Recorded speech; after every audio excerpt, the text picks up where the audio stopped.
Up in this bulletin, 120,000 SHS boarding students to benefit from progressive free education by close of year.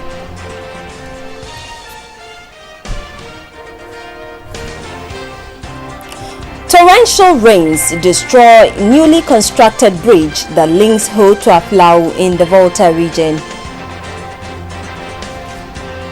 Hello, good evening, and thanks so much for joining us. You're live on Ghana Television and you're also live on GBC24. This is the news. My name is Akpene Avo Ajaja. President John Mahama has announced that 120,000 boarding students of senior high schools will start benefiting under a progressive free education by close of the year. This follows a successful implementation of the program for some day students, particularly those in deprived communities. Joining the people of Cape Coast to mark their annual Fetu Afashe, the president reflected on the theme, Falling Standards of Education in Cape Coast Metropolis, the responsibility of stakeholders. Napoleon Atukito reports. Cape Coast came alive, at least for two reasons. The annual Fetu Afashe festival, marked by chiefs and people of Ogwa traditional area. Homecomers were joined by tourists in the central regional capital in the fanfare whose yoke has always been reawakening of traditional bonds and reverence for the ancestors.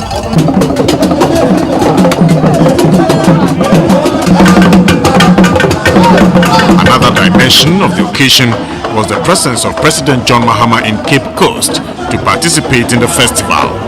The capital of the then Gold Coast, which is Cape Coast, has hosted President John Mahama many times, the past 1 year a more rapid frequency. Coinciding with elections fever, Cape Coast was euphoric with supporters of the governing NDC in the front line. A few were clad in opposition colors. Obviously, this was not their day. It was not a political day. It was a day for the observance of the culture of a people. Fetu Afashe.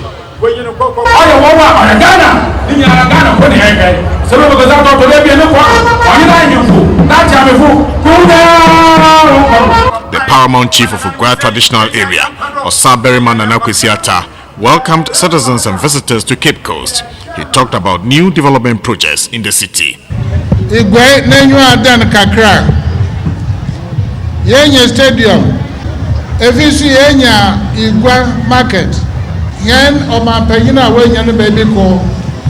Yebo presidential library zaman. Moche chirukra onye history enema photo na roko. No so why an asphalt amen. Ghana heads for the polls to choose a president in a new parliament in December. The chief advised the electorate not to exchange votes which could bring enduring development with political gifts of meretricious value. Na ma enyare pien yantu aba yanfaman ma mebi amba dadal sika ozemawa da sika botuma asa na ejina ho na ware na wuturu ngamba orbumfo ente woma yanshanenso. President John Mahama stressed education as key to national development. He said investment in the sector will prepare the teeming youth for employment and a better future. While standards of education in schools in Cape Coast Metropolis appeared to have dipped, the national trend is on an inverse spiral. Ironically, the Wesley Girls High School in Cape Coast produced top 3 students in the 2014-15 exams conducted by the West African Exams Council. We must take a greater interest in the education of our children. Parents must guide their children, encourage them to use the internet and other modern gadgets wisely. Encourage them to do their homework. We must get our children to study at home and not only watch television and play all day long. We must motivate our teachers to complement government's efforts to provide the quality education that we wish for our children. The president begins his campaign in the Central Region this week on the third leg of his national campaign tour. Napoleon Atukito reporting.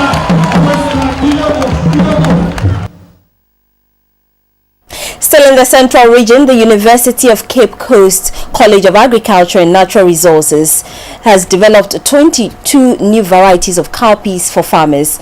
This comes in the wake of reports that cowpea production in the Central Region will be far higher than any other region in terms of yield. Yet cowpea cultivation has not been popular among farmers in the region due to lack of variety. The improved varieties have only 8 weeks to mature and will be ready for harvest. Some farmers in the Cape Coast metropolis were taken through a training session at a teaching and research farm. During the training session, the farmers were given the opportunity to select the best improved cowpea varieties of their choice to be developed for planting in their respective farms. The training program was to educate and expose the farmers to cowpea cultivation and the economic benefits of the crop. Currently, there are about 20 different varieties of cowpeas available in Ghana. The three northern regions of the country are the leading producers of cowpea. However, the cultivation of the crop has not been popular among farmers in the Central Region. This has largely been blamed on the availability of the right variety of the crop for the farmers. It is for this reason that the College of Agriculture and Natural Science of the University of Cape Coast has researched and developed 22 new varieties of cowpeas specifically for the Central Region and the southern sector of the country. An additional 19 varieties has also been developed for the northern sector. After the inspection of the varieties on the farm, a senior lecturer at the college and principal investigator of the project, Dr. Aaron Tete Asari, explained that the improved varieties have only 8 weeks to mature and will be ready for harvest. This particular project is geared towards developing what we call striker resistance as well as drought resistant cowpea. And striker is a parasitic weed that affects cowpea production in the northern region. The Dean of the School of Biological Science, Professor Nyako Buampon, threw more light on the project.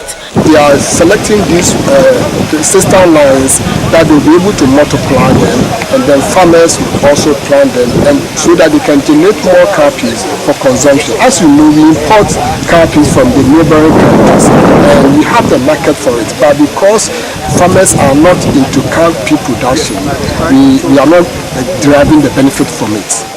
Cowpea is one of the sources of food in many Ghanaian homes and is a rich source of protein.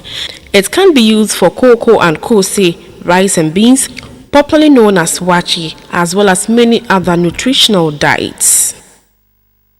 A newly constructed bridge that links Ho to Aflao in the Volta region was submerged after 2 hours of torrential rains. The floods, which also destroyed farmlands, brought economic activities in the area to a standstill.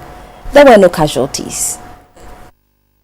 This was the situation on Saturday afternoon when GBC24 got to the scene. A newly constructed bridge linking Ho to Aflao was submerged after 2 hours of torrential rains, but the heavy continuous fall of rain forced the river to overflow its banks, leading to flooding in other parts of the town. The bridge was constructed over the river to connect other towns in the whole municipality. The situation brought economic activities in the area to a halt. Commuters on that stretch had to be extra careful. Choke drains and culverts overflowed with debris. Some farmlands and nearby houses were also affected in the process. No casualties were reported.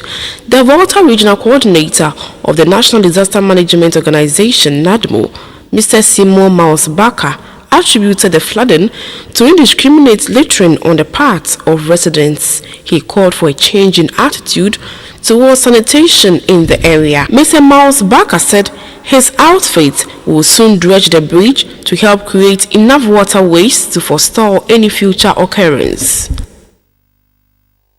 Local Government Minister Alhaji Collins Dauda has described the institution of the Sanitation Day program as a national duty call, and all citizens must participate in it. He appealed to various communities not to wait for the government before cleaning their respective areas. Alhaji Collins Dauda made the appeal when he joined the people of Sohum in the Eastern region to participate in this month's National Sanitation Day exercise. The exercise started about 7 a.m. on Saturday. Many areas within the Suhum municipality, such as the Suhum Market, Lorry Station, Events Park, and Hospital Junction were all tidied up. Some personnel of the Ghana National Fire Service, the Police Service, Zoom Lion Ghana, and the GPRTU all participated in the exercise. The Minister for Local Government and Rural Development, Alhaji Collins Dauda, commended the people for coming out in their numbers to help keep the environment clean. I got here much earlier than all of you, and I found people sweeping, cleaning, weeding, and scrubbing. That is an indication that the people are no more waiting for us to ask them to clean their environment. They do it ahead of us. And I think it is a mark of understanding the policy underpinning the National Sanitation Day. And I'm happy that people are buying into this program. The Municipal Chief Executive of the Suhum Municipality, Madam Margaret Ansay, commended the market women for being enthusiastic about the exercise. We understand the principle of cleanliness is next to godliness.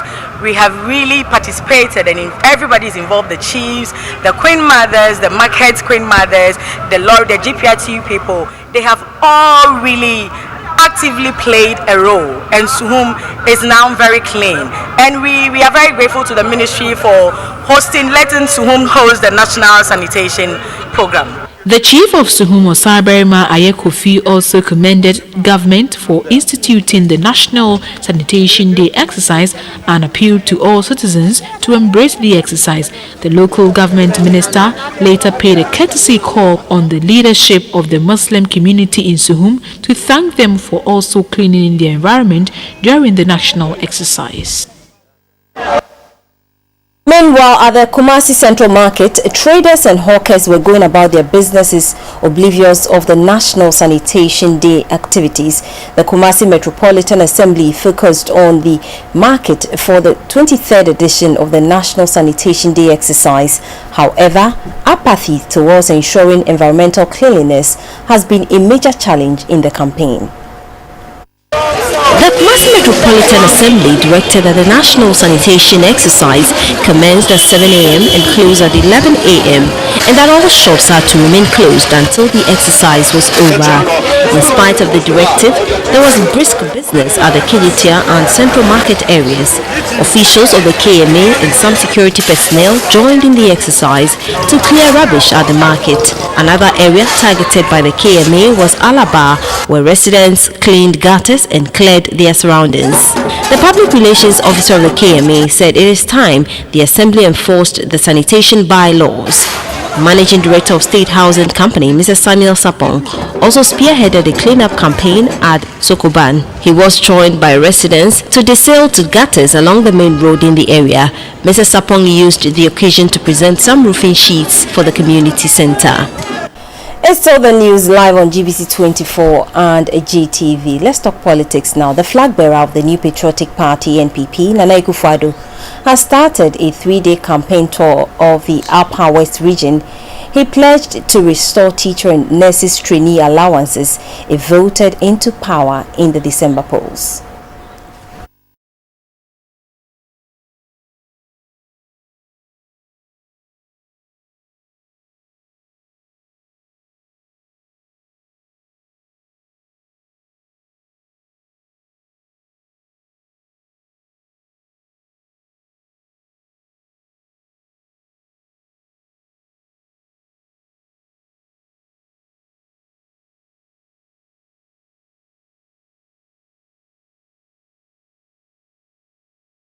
The NPP flag bearer Nana Akufo-Addo was accompanied by his running mate Dr. Mahmoud Baumia, the National Women's Organizer Otiko Jaba. Others include Mr. Alan Kweju-Tremantin, Dr. Kofi Konedo-Apreko and Deputy Minority Leader Mr. Dominic Nitiwo. Their first port of call was Lambusie, where they interacted with the Paramount Chief and his elders. Nana Akufo-Addo told them that the NPP will use bottom-up approach to develop the country if he is given the mandate.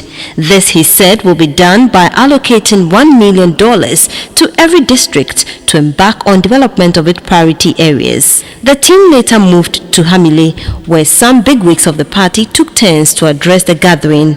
We all build roads, we all build schools, but the difference is that during MPP's time, we were able to fix the economy and manage the economy.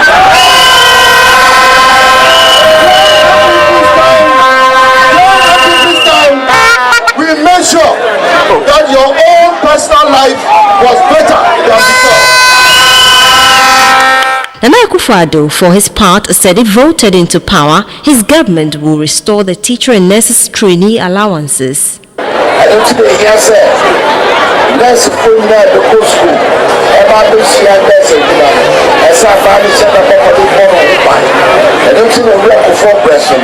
Nurses training allowances.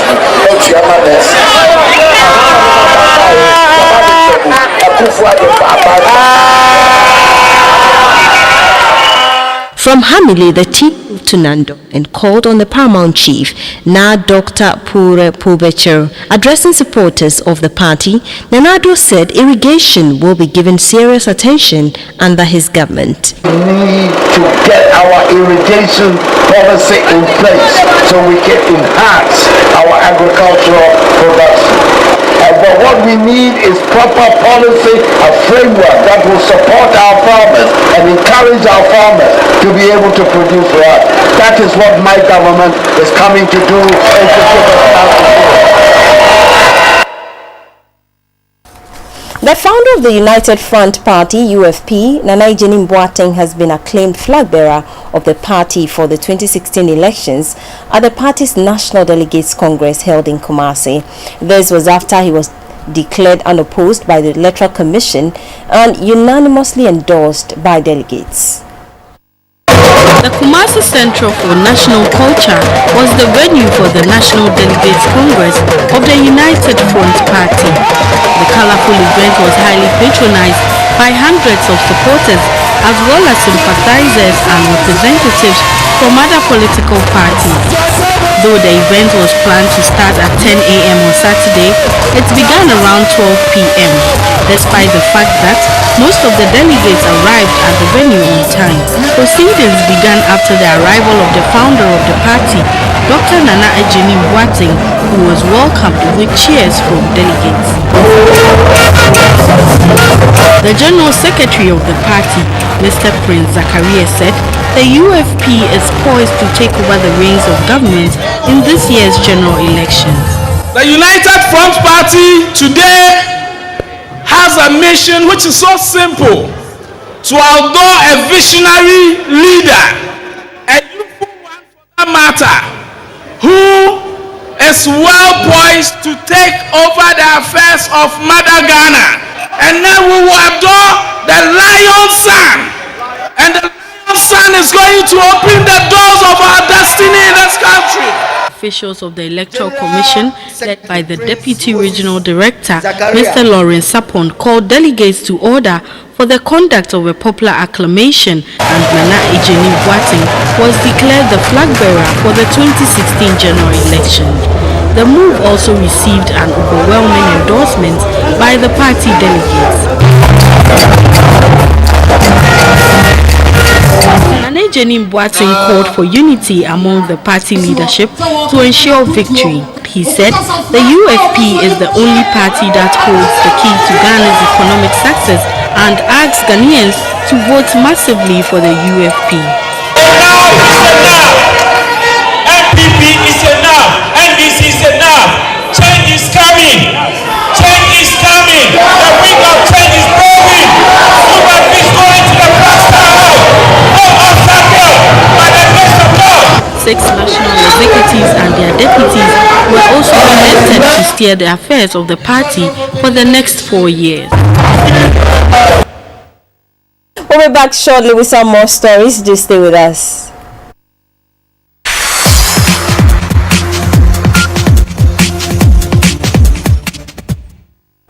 The Bui Power Authority BPA has organized a football gala for the Bui resettlement communities in the Banda district of the Bono-Ahafo region. The gala forms part of activities to mark the 5th anniversary of the resettlement of communities that were submerged by the Bui Dam Reservoir at Bui in Bono-Ahafo and Jamai in the northern region. The football gala featured 4 teams: the Jama Resettlement Community, their counterparts from Bui, officials from the Bui Power Authority BPA, and close neighbors to the dam, Bungase. Inhabitants of the various communities were there to cheer their teams on. The Jama team defeated BPA at the preliminary stage to set up a final against Bungase after beating the team from Bui. The Bungase team carried the day by securing a 2-0 victory over Jama.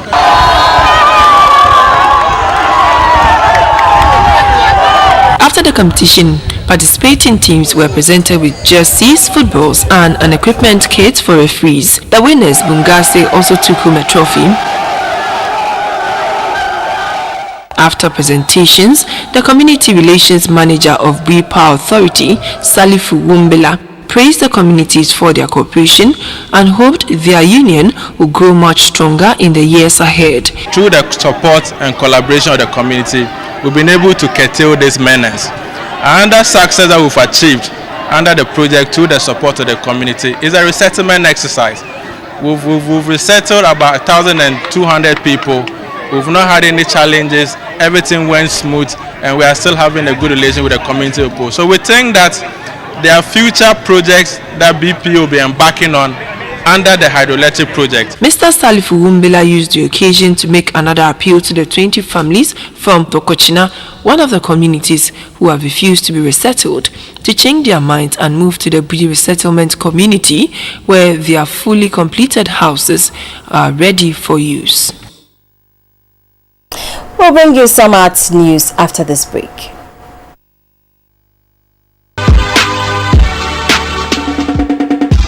Welcome back to the arts segment. The maiden edition of a short story writing awards has been held in Accra. The awards was organized by the Center for African Studies of the University of Ghana in honor of a renowned Ghanaian novelist, Amata Edu. Amata Edu is one of Ghana's renowned writers. She was born in Abiadze, Chiako in the central region of Ghana. After her elementary education, she won a scholarship to Wesley Girls High School in Cape Coast. While there, she published poems and drama skits in the school's magazine. She later gained admission to the University of Ghana, where she obtained a Bachelor Arts degree in English. Amata Edu won the 3rd All-African Short Story Competition in 1962, organized by the Mbari Club of the University of Ibadan in Nigeria. In 1963, while at the University of Ghana, she completed her first book called The Dilemma of a Ghost. From 1993 to 2010, Amata Edu taught at various universities and institutions including the Brown University in Rhode Island, USA, where she was appointed a visiting professor in African Studies. The Amata Edu Short Story Writing Competition is an initiative of the Center for African Studies of the University of Ghana. It is intended to instill the habit of reading and writing in especially young Ghanaians. At the award ceremony, students from the School of Performing Arts reenacted excerpts from her story, The Dilemma of a Ghost. My people say it is not good for a woman to take alcohol. Juleni, my people say they are not pleased to see you smoke. Juleni, my people say, my people, damn rotten coward of a Moses. I've been drinking instead of what your people say. Who married me? You or your goddamn people? 75 entries were received for the competition and screened, after which 10 were shortlisted and later trimmed to the best 5 who were given awards. Those who took the 5th and 4th position were given an undisclosed amount of money. Winners of the 3rd and 2nd positions received a computer tablet. The ultimate winner was given a laptop. The winners expressed their gratitude to the organizers and Amata Edu, in whose name the awards was instituted. I just started writing short stories, so for this to get this kind of recognition is very, very elating. It feels like an endorsement. And thank you so much for staying on for the news. Coming up shortly is Talking Point, and we are discussing the role of politics and religion in governance. Do stay with us and enjoy your evening.